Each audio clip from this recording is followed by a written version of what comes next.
começava por perguntar como é que comenta a decisão da Procuradoria-Geral da República Angolana de abrir um inquérito a uma alegada transferência irregular de 38 milhões de dólares, quando já tinha sido exonerada da Sonangol. Foi uma afirmação feita pelo atual PCA da Sonangol em conferência de imprensa. Carlos Saturnino, como é que comenta esta decisão?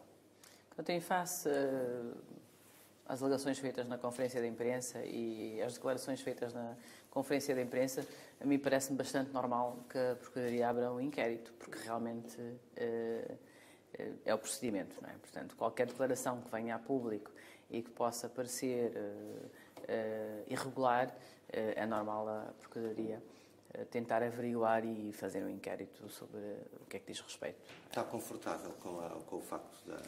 Estou completamente confortável com o procedimento em si. Acho que é bem-vindo. Agora, realmente, foi com muito espanto que eu acompanhei as declarações da conferência.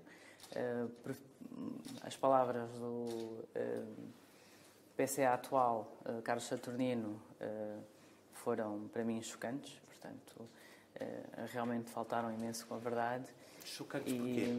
Porque faltaram à verdade? Faltaram à verdade em quê? Faltaram à verdade de forma completa e total. Portanto, os factos são factos simples, são facilmente verificáveis. Uma das afirmações é que poderia haver instruções a que tenham ocorrido após a cessão das funções, como o PCA de Sonangol. Ora, isso é falso. Não houve, da minha parte, nem da parte de nenhum dos outros membros do Conselho de Administração, instrução alguma que tenha sido dada após a nossa cessão de funções, ou seja, tão logo nós cessamos funções, remetemos as pastas, não houve qualquer instrução ou qualquer pagamento vindo do nosso lado. Portanto, isto é uma afirmação falsa do Carlos Saturnino e tendenciosa, portanto, porque visa apenas a confundir a opinião pública e denegrir o meu bom nome. Mas qual é que eu acho que é o objetivo, ou denegrir o seu bom nome? Porquê? Qual é que há alguma agenda da parte do atual PCA, da Sonangol? Bom, isto é realmente uma pergunta que talvez ele, melhor do que eu, poderia responder. A única coisa que eu posso responder é com factos, não é? Portanto, a tomada de posse do novo Conselho de Administração foi dia 16 de novembro de 2017. E a partir dessa data, nenhum de nós exerceu ou teve alguma função ou deu alguma instrução de pagamento algum ou de operação alguma na Sonangol. Portanto, estas acusações que ele faz são completamente infundadas, não têm fundação alguma. Em relação concretamente aos 38 milhões, sim, foram transferidos, não foram transferidos? Sim. A Sonangol, desde o seu início, digamos assim, sempre foi uma empresa que contou com apoios externos. Nós, quando tomamos posse em 2016, o nosso mandato era uma missão simples. Era gerir a Sonangol e reestruturar a Sonangol. Portanto, tínhamos que reestruturar a empresa, porque a empresa apresentava várias debilidades. Era uma empresa que, por causa da baixa do preço do petróleo e prolongada, naquele ano tinha tido quebras de receita em 40%. Portanto, a dívida estava muito alta. Era uma empresa que se encontrava em incumprimento em relação à banca. Tinha vários contratos bancários que não conseguia cumprir os convénios, que não conseguia honrar os pagamentos sequer. E, portanto, a entrada do nosso Conselho de Administração foi a entrada num momento muito, muito particular da empresa. E, sobretudo, é preciso relembrar que foi a iniciativa do Executivo angolano em contratar consultoria externa para ajudar a reestruturação do setor petrolífero. Ou seja, é o Executivo angolano que contrata consultores para ajudar a reestruturar e a repensar o setor petrolífero internacional. Perdão, o setor petrolífero angolano. Nós, quando fomos para a Sonangol, fomos com o mandato de reestruturar e com o apoio destes mesmos consultores. Ou seja, no nosso mandato fazia parte implementar este programa de reestruturação que tinha sido desenhado por consultores. E esta consultoria, efetivamente, que já tinha sido feita ao Governo, foi transferida para a Sonangol. Portanto, a Sonangol implementou o projeto de reestruturação, ou estava a implementar o projeto, com os consultores. A título de exemplo, a Sonangol, em 2013, em 2014, gastou 254 milhões de dólares em consultoria. Em 2015, gastou 115 milhões de dólares com consultoria. Ora, 2014 e 2015 são anos em que o administrador da Sonangol era o administrador Francisco Lemos. Nós, em 2016, quando entramos para a Sonangol, continuamos com os contratos de consultoria, mas este é já um novo contrato, porque é um contrato que vem, como eu disse, indicado pelo Executivo. O custo da consultoria foi 79 milhões. Portanto, para 2006, o custo de consultoria foi 79 milhões de dólares. E para 2017 foi 90 milhões. Ora, bastante mais baixo do que nos anos anteriores. É que os gastos que a sua administração fez com consultoria foram mais baixos daqueles que tinham sido feitos anteriormente? Foram metade. Os gastos que a nossa administração fez com a consultoria foram metade. E estes 38 milhões de dólares são o pagamento aos consultores. Ou seja, os 38 milhões de dólares que refere o Carlos Saturnino é um valor que está incluído no orçamento dos 90 milhões de dólares de pagamento de consultores em 2017. E é referente a pagamento de faturas, de trabalhos executados, portanto, trabalhos efetivos que existiram e entregues. Portanto, faturas em dívida que foram pagas. Porquê é que julga que há tanta suspeita e tanta controvérsia em relação à sua gestão da Sonangol? Têm sido frequentes as notícias que põem em causa a forma como geriu a Sonangol. A que é que julga que se deve esta onda de suspeição? Eu acredito que neste momento em Angola há uma campanha política bastante forte. Muita desta campanha política promovida pelos partidos da oposição, sem dúvida, e por elementos da oposição, que pela batalha política e pelo jogo político querem recuperar e demonstrar de alguma forma que as decisões do Executivo anterior foram erradas. Ou seja, é uma vontade de convencer o mundo que as decisões tomadas pelo Executivo anterior, e neste caso em concreto foi a Comissão Interministerial que criou a reestruturação do setor petrolífero. Essa Comissão Interministerial era composta pelo Ministro dos Petróleos, Ministro das Finanças, Governador do Banco e o Ministro da Casa Civil. Portanto, e esta Comissão Ministerial tinha por dever, ou por papel, segundo um decreto presidencial, a reestruturação do setor petrolífero para tornar o setor petrolífero em Angola mais competitivo. Ora, isto foi uma decisão política importante e, obviamente, é um avaliador do desempenho do Executivo. Ao haver ataques a essa decisão ou ao desempenho que houve da administração, obviamente que isto são ataques que são muito baseados em forças da oposição. Estava à espera de ser exonerada do cargo pelo atual Presidente da República de Angola, João Lourenço? O nosso mandato inicial como administradores era um mandato de 5 anos. E nós, quando chegamos a Sonangol, somos um grupo de administradores que vinha de várias empresas. Tínhamos pessoas que vinham de petrolíferas internacionais. Por exemplo, um dos nossos administradores foi presidente da Chevron, no Brasil. Tínhamos um administrador que vinha da Esso, portanto, empresa americana. Tínhamos um outro administrador que vinha da Total, Elf. Portanto, tudo isto são profissionais, pessoas muito profissionais, muito capazes, que trabalhavam no setor há muitos anos, 10, 15, 20 anos, com carreiras muito bem estabelecidas, pessoas muito acarinhadas nos lugares onde estavam e que largaram estes lugares com um sentido de missão para vir para Sonangol. E porquê vir para Sonangol? Porque a Sonangol, efetivamente, naquele momento estava num momento trágico. Estava praticamente falida.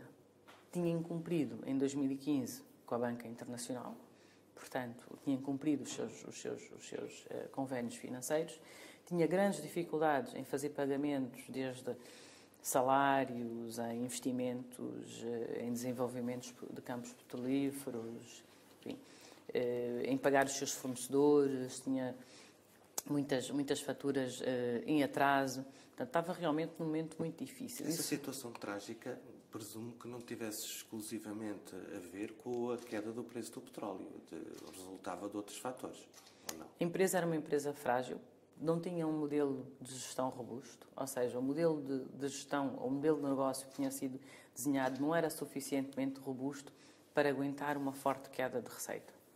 E, efetivamente, porque para além da questão da queda de preço do petróleo, tinha várias unidades em que tinha investido, portanto, tinha feito muitos investimentos estes que não eram rentáveis.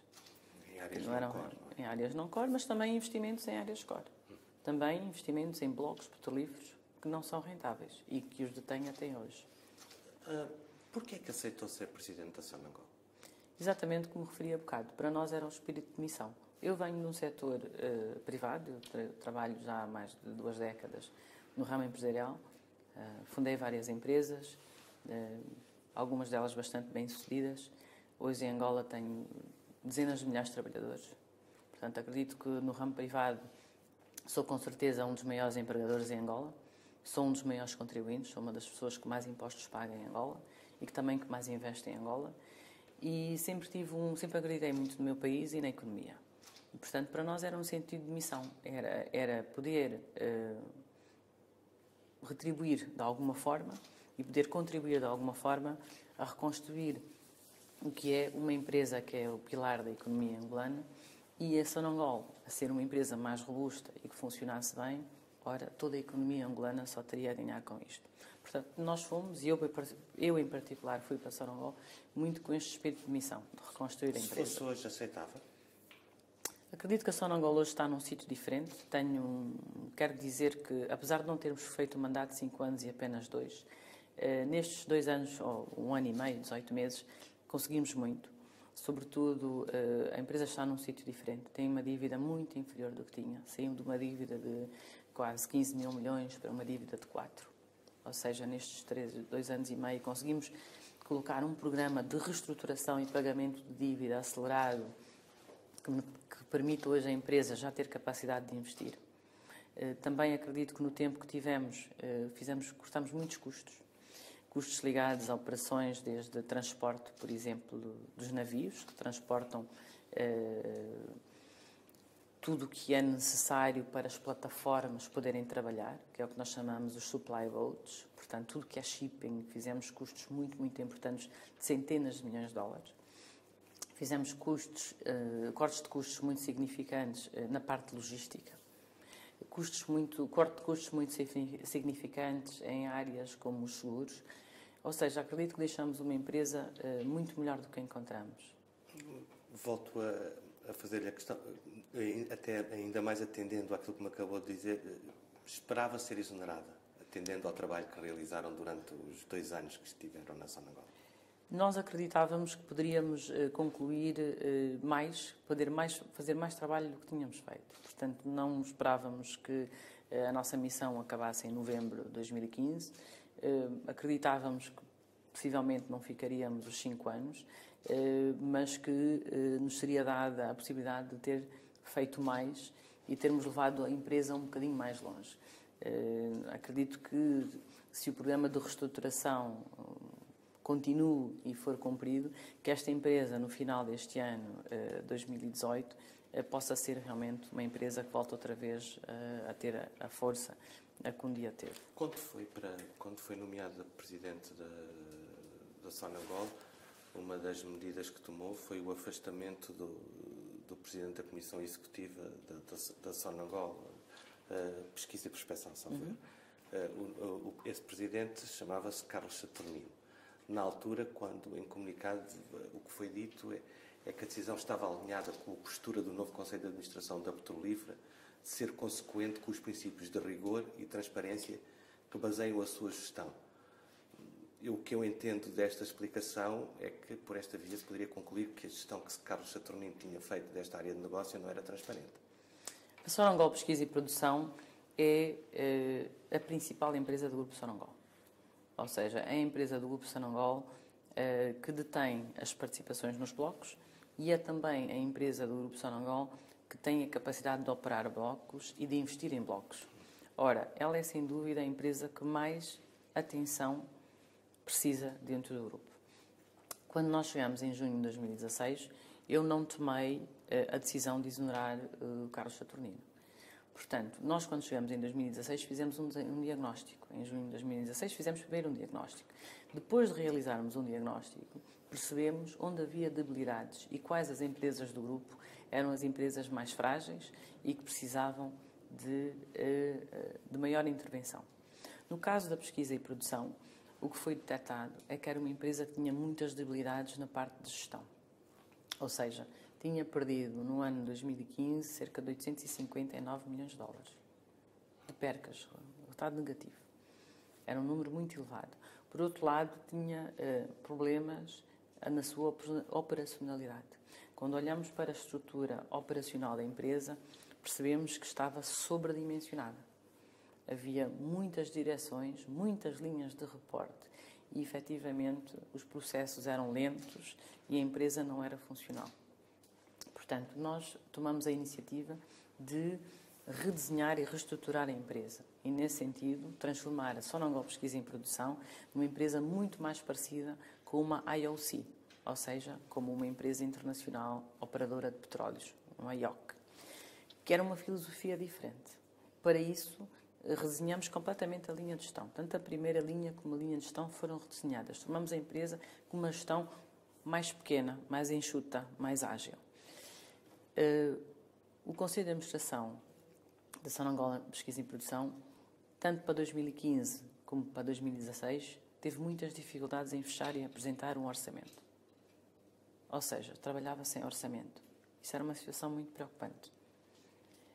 Não podíamos continuar nessa situação. Era importante recrutar e, pessoas... portanto, foi essa uma das razões para o afastamento de Carlos Saturnino? Isto foi em dezembro de 2016, ou seja, foi 6 meses depois. Após um diagnóstico, após uma avaliação completa da empresa, não foi uma medida tomada no dia da nossa tomada de posse. Foi depois de uma avaliação bastante profunda, de um trabalho muito grande da reorganização da própria Sonangol Pesquisa em Produção e os novos quadros que entraram para a Comissão Executiva foram quadros angolanos, que vinham também do setor petrolífero, portanto, jovens engenheiros angolanos e jovens gestores angolanos, que vinham de empresas petrolíferas, uma Chevron e a ESSO, e que vieram e passaram a fazer parte da Comissão Executiva da Sonangol Pesquisa e Produção e que em um ano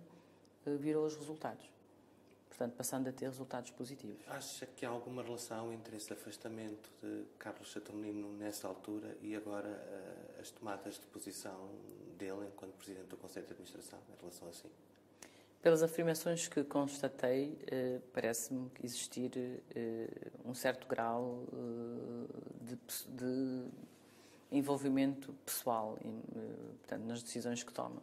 Ou seja, não posso interpretar as afirmações que vi na conferência de imprensa como sendo profissionais. Para mim, elas não foram nem profissionais nem éticas. Por isso, acredito que deve haver um envolvimento pessoal nas afirmações que ele toma, que são afirmações falsas e várias vezes até insultuosas. Está a pensar tomar algumas medidas em relação a essas afirmações que foram feitas, além de procurar os esclarecimentos da PGR angolana?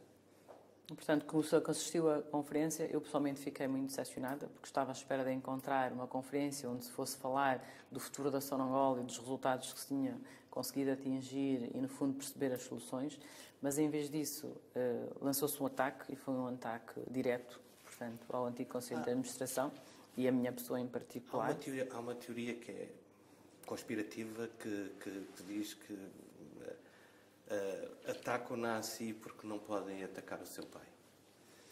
Perguntou-me se eu haveria tomar alguma medida em relação ao que foi preferido na conferência de imprensa de Carlos Saturnino. E a resposta é sim.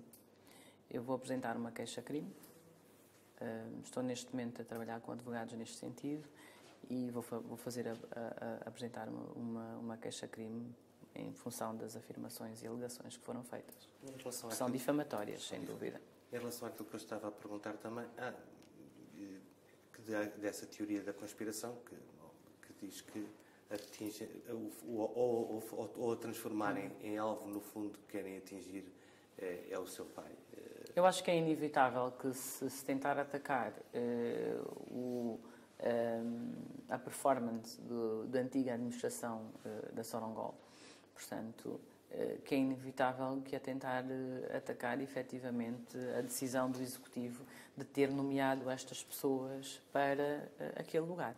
Acho que as duas coisas não estão de todo dissociadas e, efetivamente, muitos dos ataques que são feitos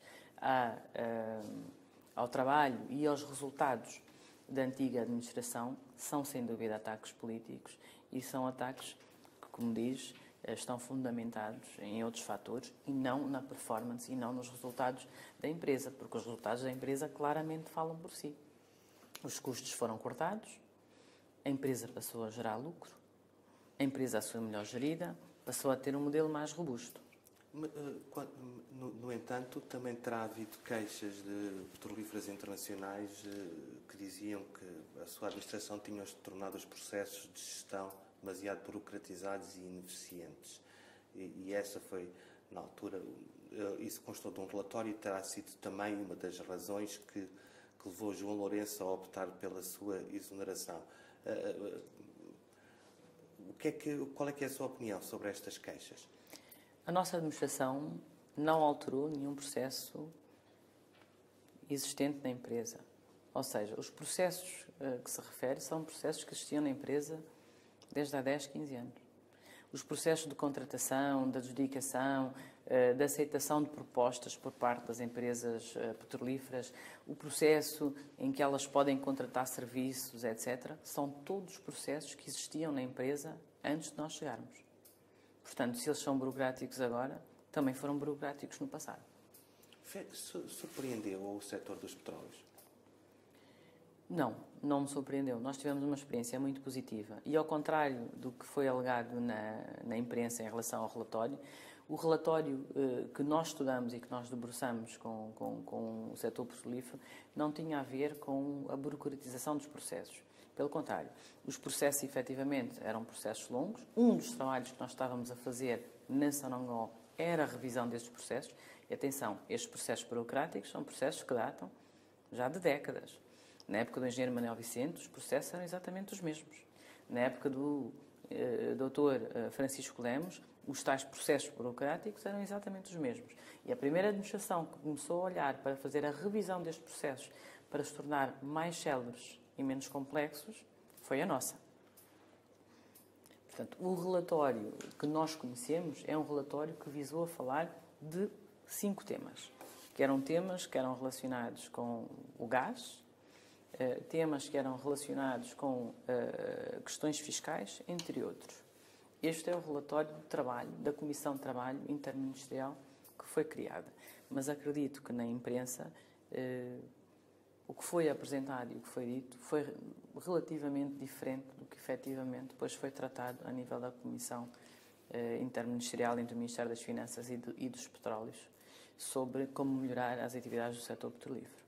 Mexeu com o status quo na Sonangol, houve muitos cortes e acha que a razão de ter feito esses cortes e ter mexido com o status quo também a fragilizou, tornou-a penalizando algumas pessoas que terão sido atingidas por esses cortes ou por essa nova filosofia de gestão, tornou-se por essa via também um alvo?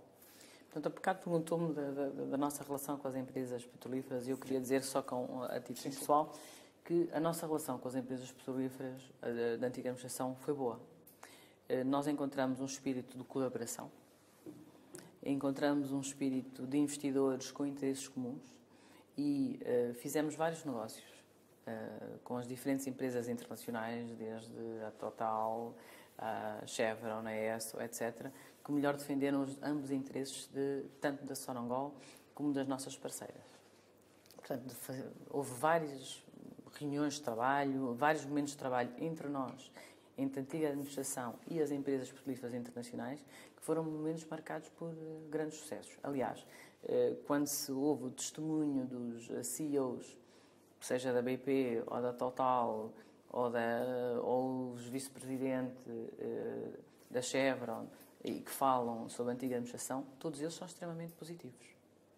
Porque, efetivamente, a antiga administração tinha um grande sentido de negócio e percebia que era importante desburocratizar, que era importante ter processos céleres como investidores, porque nós também somos investidores. E a nossa postura foi sempre uma postura de negócio. Nós queremos investir, investimos convosco, queremos diminuir os custos e queremos maximizar as receitas. E este diálogo foi um diálogo que correu muito bem entre nós e as empresas petrolíferas internacionais. Portanto, voltando um pouco atrás daquilo que eu lhe tinha perguntado, mexeu no status quo, fez cortes, isso terá feito com que algumas pessoas tivessem se sentido atingidas naquilo que tinham, na capacidade que tinham de influência e de gestão ou até de acesso a fundos da Sonangol. Essa sua gestão acabou por penalizá-la, acabou por criar mais inimigos. Então, eu queria voltar um bocadinho ao relatório, que é um documento, que é o documento de partida, no fundo. É como é que tudo isto nasce. Perguntou-me há pouco porque é que eu ia passar do relatório que foi do relatório do Dr. Francisco Lemos, que é o resgate da eficiência do setor empresarial, que é feito a 15 de maio de 2015. Ora, neste relatório, e nas próprias palavras dele, ele diz que o modelo operacional da Sonangol fracassou e está falido. Deixamos de aprender a saber fazer e aprendemos a contratar e subcontratar. Funções críticas são desempenhadas por terceiros, eventualmente todas as subsidiárias da empresa. Ou seja, a questão do subcontratar muitos dos serviços da empresa e muitas das valências da empresa era algo que já havia sido detectado pelo Dr. Francisco Lemos. Quando nós chegamos em 2016, o que tentamos fazer é corrigir estas situações. É efetivamente reduzir o número de subcontratos que existe, de subcontratações, e reduzir os custos dos contratos existentes. E essa negociação é uma negociação dura. Acredito que para algumas empresas foi chocante ou foi inesperado a Sonangol de repente começar realmente a querer validar os custos e querer validar que os trabalhos foram efetivamente executados, ou seja, introduzimos maior rigor. Mas acho que este maior rigor trouxe sobretudo um grande benefício, que é um grande benefício que nós no final de 2016 poupamos para a empresa quase 1,4 mil milhões de dólares, que é imenso. Voltando ainda à conferência de imprensa do Presidente do Conselho de Administração da Sonangol, ele também deu a entender que havia uma relação entre si e empresas que prestavam consultoria para a Sonangol, a Matter Business Solutions, a Wise Consulting ou o Iron Sea. No fundo, o que se subentendeu é que você teria participações também nestas empresas. É verdade? Acho que as afirmações do Carlos Saturnino foram afirmações faliciosas. Ele tentou criar um jogo da opinião pública para descredibilizar, no fundo, o trabalho que foi feito. Portanto, o governo de Angola assinou um contrato com uma empresa coordenadora de vários consultores para realizar o trabalho de reestruturação do setor petrolífero. Isto foi em 2016. Portanto, a Mater é a entidade coordenadora dos consultores, como a Price, como a PwC, Boston Consulting Group, McKinsey, VDA, enfim, um alargado número de consultores. Porque o trabalho de reestruturar uma empresa como a Sonangol é um trabalho bastante complexo e em várias áreas. Portanto, nós fazemos trabalhos nas áreas de recursos humanos, onde foi preciso avaliar e perceber que talento é que a empresa tinha, se as pessoas certas estavam no lugar certo, se podíamos ter pessoas que podíamos promover, se podíamos aproveitar quadros existentes para melhor fazer funcionar algumas áreas da empresa. Ora, este trabalho contou com a avaliação e reavaliação de 6.500 pessoas. Fazer um trabalho de avaliação de 6.500 pessoas e depois conseguir fazer planos de carreira, assegurar que, efetivamente, elas possam perseguir uma carreira certa e melhor utilizar aquele talento a favor da empresa, é um trabalho complexo. E este trabalho foi feito com o apoio à consultoria externa. Um outro trabalho feito com o apoio à consultoria externa foi o SAP. A Sonangol é uma empresa que tinha investido mais de 400 milhões de dólares em SAP. Portanto, tinha um investimento brutal. Mas muitas das transações ainda eram feitas nas folhas Excel. E muitas faturas guardadas em gavetas. E as ordens ainda processadas manualmente. Uma das coisas que foi necessário fazer é, efetivamente, ter um consultor que nos pusesse o SAP a funcionar em pleno, pudesse fazer a migração com que os pagamentos de faturas e o registro das faturas fosse automático no sistema de contabilidade, ou seja, no sistema informático, assim evitar a fraude, pois havia fraude. E aí tivemos de ter um consultor, efetivamente, específico para esta área. E como para esta, também para a área financeira, onde tivemos que tratar a empresa com maior rigor, de controles, etc. Ora, toda esta coordenação complexa de várias consultorias a decorrer ao mesmo tempo tinha um coordenador, que é a empresa Mater. E graças a essa empresa, a título de exemplo, como lhe disse, os custos com os consultores foram, no fundo, reduzidos. Porque se tivéssemos feito acordos de consultorias individuais e juntado individualmente cada um destes contratos, o valor seria muito superior e, sobretudo, teríamos duplicação. Mas há alguma relação entre si, acionista entre si e esta empresa, a Mata? Não, não há. Outra questão, outra suspeita que foi lançada tem a ver com o fato da distribuição de dividendos, com a distribuição de dividendos da Galp, que não terão chegado à Sonangol. Sim. Quer explicar esta situação? Uma vez mais, isto é uma tentativa por parte da atual administração da Sonangol em passar uma informação falsa e em tentar denegrir o meu bom nome. Como sabe, eu não faço parte do Conselho de Administração nem da Galp, nem da Sprasa, nem destas empresas envolvidas. E tive que obter esta informação por terceiros, uma vez que vi o meu nome envolvido. A Sprasa está com o seu marido, não é? Está a participação... O meu marido não faz parte do Conselho de Administração da Sprasa. Portanto, a Sprasa tem os seus órgãos sociais e são os órgãos sociais que liberam os pagamentos de dividendo, bem que têm a obrigação de os fazer chegar aos seus acionistas e de pagar os impostos relativos a esses dividendos. E o que eu estava a perguntar era se queria explicar a situação, se de facto houve ou não retenção de dividendos, se a Sonangol efetivamente não recebeu esses dividendos. Pois, como dizia, eu não faço parte do Conselho de Administração, nem da Galp, nem da Sprasa, nem das empresas envolvidas, ou seja, não sou parte dos órgãos sociais que decidem sobre a distribuição dos dividendos, nem que os efetuam. Quando vi esta informação na imprensa, que efetivamente alegava que não havia um pagamento para a Sonangol, pedi ao Conselho de Administração destas empresas para me informar da situação. E como tal recebi uma cópia do pagamento dos dividendos que foi feito a Sonangol e que lhe faço mostrar.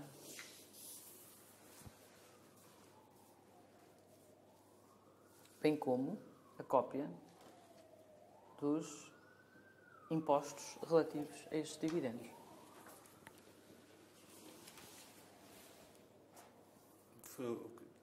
Portanto, o V, beneficiário, o V... 17 de novembro. Beneficiário, Sonangol, e vê o valor do dividendo e depois vê aqui a confirmação do pagamento às autoridades holandesas sobre o imposto devido sobre os dividendos.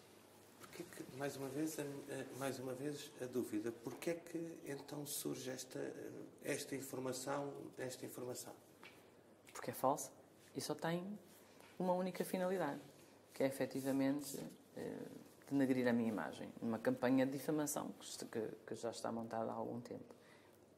Que disse que no início atribuiu em parte à oposição política, mas acredita que no Partido do Poder, no MPLA, também há pessoas que fazem parte que integram essa campanha?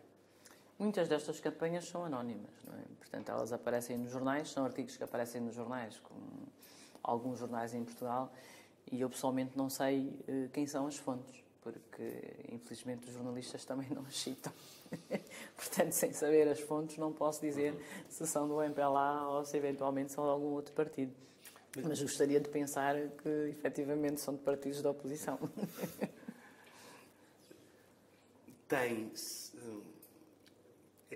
Está na Galp, é acionista de forma indireta na Sprasa, tem uma parte da participação da Sprasa, que por sua vez tem parte da participação que a Amorim Energia tem de forma indireta na Galp, 33,34%, presumo que ainda seja isto. Dado que existe um conflito neste momento entre a administração da Sonangol e você, esta participação que têm em comum na Galp é para continuar? O que é que... Porque assim é impossível duas pessoas que são parceiras, dialogarem, não é? Portanto, a administração anterior havia tomado a decisão que era fora deste contexto, porque era um contexto completamente diferente, que era efetivamente de haver uma alteração societária de forma a otimizar a estrutura financeira. Porque, como vê, há aqui uma questão tributária de impostos que ainda é relevante e hoje a Sonangol, a estrutura que detém o seu investimento na Galp, não otimiza o pagamento dos impostos. Ora, na reestruturação que estava prevista, efetivamente a Sonangol propôs à Exem dissolver a Esprasa, passando ambos sócios de ter uma participação direta na Mourinho Energia, mas sem que isto afetasse os direitos societários da Sonangol ou da Exem. Ou seja, respeitando os direitos societários de cada um dos sócios, havia uma proposta em cima da mesa que era para que ambos sócios passassem a deter uma participação direta na Mourinho Energia. E isto era, no fundo, um dos mecanismos encontrados para minimizar o impacto fiscal que existe atualmente para a Sonangol, a sua participação na Galp. De que forma é que esta situação e o facto do seu nome estar constantemente a vir a público nos últimos tempos por razões ou com notícias menos positivas, de que forma é que isso se está a refletir nos outros seus negócios? Eu acho que isto reflete sem dúvida de uma forma negativa e acho que o propósito da campanha é exatamente esse, é de atingir a minha reputação. E, obviamente, como eu sou empresária, tenho vários investimentos, sobretudo tenho investimentos na banca, a minha reputação é o meu capital. E esta campanha é uma campanha muito direcionada e com um objetivo muito, muito próprio, que é, no fim, também de me afetar, obviamente, a mim pessoalmente e também os meus interesses nos meus negócios. Vai manter os seus investimentos em Angola, atendendo a esta situação? Bom, eu gosto muito de Angola, gosto muito do meu país e, como disse, acredito que estas campanhas são campanhas de algumas pessoas, não são campanhas do país inteiro, não é? Portanto, da mesma maneira que há estas campanhas negativas, também sei que em Angola há muitas pessoas que me apoiam e há muitas pessoas que gostam de mim, gostam do trabalho que eu faço. Trabalho com muitos colaboradores, faço muitos investimentos e sei que há muitos jovens que um dia também gostariam de ser empreendedores, como eu sou, e que para eles é importante ter uma referência, portanto, ter um modelo, uma pessoa em quem eles possam rever amanhã no futuro, quando tiverem a ambição também de construir as suas vidas, os seus negócios, as suas famílias. Disse-me há pouco, era uma das pessoas que mais impostos pagava em Angola. Pode-me dizer quanto é que paga? Olha, infelizmente, de cor não sei, mas a verdade é que nós temos investimentos em várias empresas, que estas empresas geram milhares de empregos e que os produtos e os serviços que essas empresas prestam pagam impostos muito, muito relevantes, tanto é que quase todas constam na lista dos grandes contribuintes. Mantém a sua confiança no atual presidente de Angola, João Lourenço? Eu acredito em Angola, acredito que Angola é um país que, como todos os países, tem momentos mais difíceis e momentos melhores. Hoje vivemos momentos mais difíceis porque a nossa situação económica é difícil. Portanto, a crise económica que tivemos nos últimos 2 anos foi muito forte. A desvalorização da moeda que aconteceu no início deste ano teve um impacto muito grande nas empresas, nas pessoas, nas famílias, na poupança.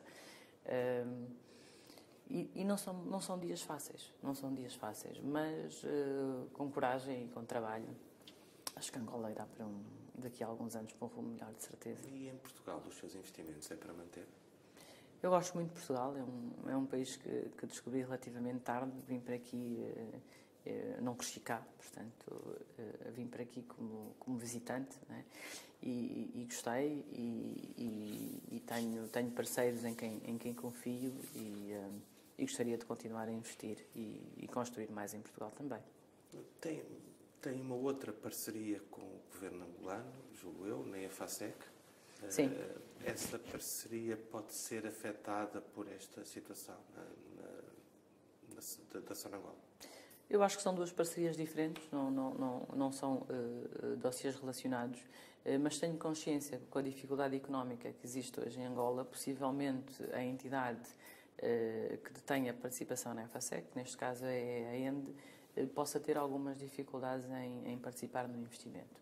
E neste caso vamos estudar ou alguma forma de apoiar com que esse investimento se mantenha, ou caso não seja possível, com que ele se reduza, ou eventualmente que seja vendido a um outro parceiro. Eu sei que isto era só sobre a Sonangol, mas se me permitir, vou-lhe fazer só uma pergunta que tem a ver se ficou triste de perder a sua posição no BPI. Não fiquei triste. Eu acho que os negócios são assim mesmo. Enfim, nós empresários gostamos de começar um negócio, de montar, vê-lo bem sucedido e depois normalmente passamos e fazemos mais outro. Já fechou esse capítulo? Eu acho que sim. Acho que foi um capítulo que foi bem fechado. Acho que temos uma parceria bastante sólida ainda com o BPI em Angola, que é no Banco BFA, e continuamos de alguma forma a trabalhar juntos como parceiros. Enquanto empresário, os seus setores estratégicos de aposta vão manter-se, ou seja, a banca, as telecomunicações e a energia? Sim. E a distribuição? Sim, banca, energia, a distribuição, grande distribuição, são o meu enfoque. E futuramente, como viu, também a mobilidade elétrica, porque eu acredito muito efetivamente nesta evolução e neste salto que se vai dar para os carros elétricos ou para... Nem sei se vão chamar carros, porque gosto de pensar que não vai haver condutores, nem volantes, nem rodas, portanto não sei se vão ser carros, mas bom, a próxima coisa que houver elétrica, e acho que há aí um grande mercado. E gostava, sobretudo, que esta aposta na EFASEC em Portugal fosse líder nesse mercado. Acho que aqui em Portugal há muito talento, há muitos jovens muito bem formados nas universidades, estamos a fazer parcerias agora com algumas das universidades portuguesas para atrair o melhor talento e olharmos para desenvolvimentos de aplicações, softwares, programação, enfim, tudo que é parte inteligente da gestão da mobilidade elétrica. E acho que Portugal pode ser líder e vai ser líder nesse mercado. Qual é que foi o melhor momento que teve na Sonangol? Eu acho que o grande momento para nós foi realmente ter percebido que, depois do diagnóstico, que a empresa tinha solução, que ela não haveria de fechar, que ela poderia ter continuidade, que tínhamos uma solução. Acho que a coisa mais difícil quando se entra para reestruturar numa empresa, e a reestruturação da Sonangol não é a primeira reestruturação que eu faço. Eu já participei em outros processos de reestruturação empresarial e processos grandes. Aliás, a EFASEC também foi um processo de reestruturação empresarial. Quando a aquisição do BPN em Portugal, que depois se transformou em Aerobic, também foi um processo de reestruturação empresarial no setor bancário. Ou seja, eu participei em vários processos de reestruturação empresariais. E os problemas e os temas muitas vezes são os mesmos. Primeiro é as pessoas. É realmente pensar na força de trabalho e como manter aqueles empregos, como assegurar que a empresa continue. E, portanto, quando nós chegamos a Sonangol, o difícil era ver a solução. Mas depois do diagnóstico e termos encontrado uma solução e começado a implementar a solução e ela demonstrar resultados de sucesso, eu acho que esse dia foi um excelente dia. E hoje isto confirma-se com os resultados de 2017, não é? Que são 177 milhões de lucros, não é? Ou mais, 254. Que são imputáveis, neste caso atribuíveis à sua gestão. Nós ficamos até 15 de novembro de 2017, ou seja, faltavam 45 dias para o fim do ano. Portanto, sim, são imputáveis à nossa gestão. Falou do melhor e o pior momento na Sonangol? Acho que o momento mais duro foi possivelmente quando sentíamos que não podíamos fazer mais rápido. Porque quisemos poder mudar mais coisas, poder ter levado a empresa um bocadinho mais longe, a ser um bocadinho mais forte, um bocadinho mais competitiva. E quando efetivamente percebemos que isto que já não nos caberia a nós fazer isto, mas sim a outros, Não foi um momento fácil, mas bom, desejamos boa sorte. Faz sentido a Sonangol ser um grupo com participações em áreas tão diversas como a hotelaria, ou a aviação, ou até mesmo as telecomunicações, ou devia-se apenas centrar no seu core business? A Sonangol devia se focar no seu core business. É o seu DNA. É o seu DNA, é onde ela é forte e, sobretudo, é aí onde Angola tem os melhores recursos. É muito difícil fazer-se mais dinheiro do que no petróleo, não é? Normalmente o petróleo é uma excelente atividade. E o petróleo bem gerido e bem feito, portanto, uma empresa de petróleos bem gerida e que opera bem, normalmente é uma empresa que é muito lucrativa e que pode ser um campeão. Um campeão africano, mas não só. Portanto, pode realmente ser um campeão no seu nicho, uma empresa produtora de campos petrolíferos secundários e uma empresa que pode fazer a exploração de campos marginais, como de pequenos campos, enfim. A Sonangol tem tudo para ser um operador internacional de referência. E acha que tem condições de o ser com a atual gestão? Os desafios ainda são elevados, acredito. Acho que há um caminho a fazer. Não é um caminho rápido, portanto, é um caminho ainda há alguns anos. Mas acredita que com esta gestão a Sonangol poderá continuar no bom caminho ou corre riscos de se perder no meio da viagem? Bom, como lhe disse, a minha expectativa, quando assisti à conferência de imprensa, foi realmente poder responder a sua pergunta. É de ver qual é a visão do atual Conselho de Administração. E isto não foi demonstrado na conferência de imprensa. Não, ainda não. Não sei se ainda é cedo para apenas estarem 100 dias, mas não vi visão e não vi ainda o projeto. Esperemos que eles possam ter a ocasião de vir a público e, efetivamente, mostrar o que interessa, que é qual é a visão para a Sonangol, qual é que será a solução dos problemas da Sonangol e como é que vão tornar a Sonangol mais forte, mais robusta, com maior rendimento para o acionista, para o Estado e para o país. Isso ainda não foi demonstrado. Obrigado, então. Tá.